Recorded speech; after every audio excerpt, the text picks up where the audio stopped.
त्याबद्दल आता याचे व्यतिरिक्त सध्या तपास अत्यंत प्राथमिक स्टेजवर आहे. याबद्दल आपल्याला नक्कीच पुढच्या काळात सांगण्यात येईल. तसे काही प्रत्यक्ष मारहाणबद्दल आतापर्यंत त्यांनी सांगितलेले नाही. इतर दोन मित्र जे होते त्यांना बोलवलं होतं त्यांच्या पॅरेंट सोबत वगैरे, तर त्यांच्या संदर्भात काही ऍक्शन आहे का?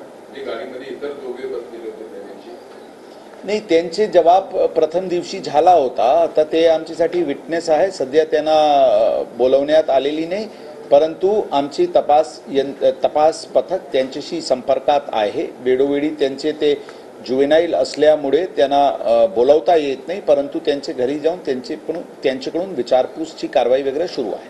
अपघात झाला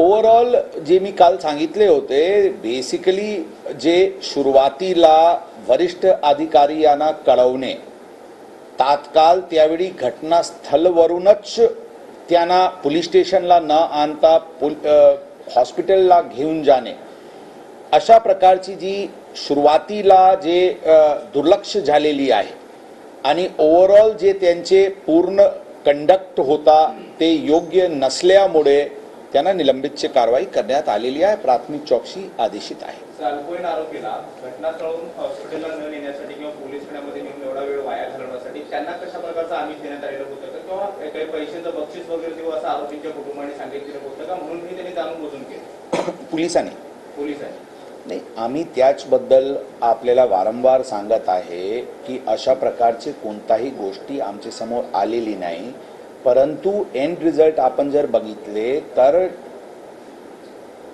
ड्रायव्हर बदलण्याची प्रयत्न नातेवाईकांकडून करण्यात आली होती. ही वस्तुस्थिती रेकॉर्डवर आलेली आहे. तरी पण पोलिसांनी गुन्हा जे त्यावेळी दाखल केला ते दाखल लहान मुलांवरच केलेले आहे. म्हणून अशा प्रकारचे काही वेगळे काही प्रकार पोलीस स्टेशनला गैरप्रकार घडलेले असतील हे ग्राह्य धरण्यासाठी तितकत काही कन्क्लुजनवर पोहोचता येत नाही. या गाडीत 5 जण होते असं स्टेटमेंट ड्रायव्हरने दिलंय, ज्याच्यातला एक जण अजूनही अनआयडेंटिफाईड आहे. तो नेमका कोण होता, त्याची काय माहिती आहे ती समोर येते का अजून? कारण 2 जणांची स्टेटमेंट झाली, विटनेस आहेत मायनर, पण आणखी एक जण आहे तो अनआयडेंटिफाईड आहे.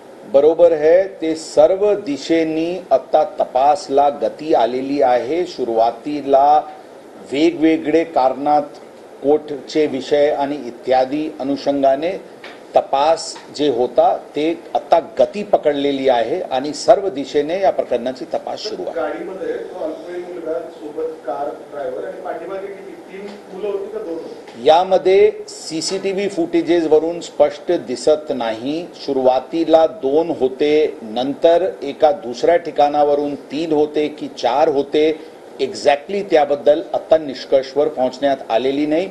त्या सर्व दिशेनी युद्ध पातळीवर या प्रकरणाची तपास सुरू आहे.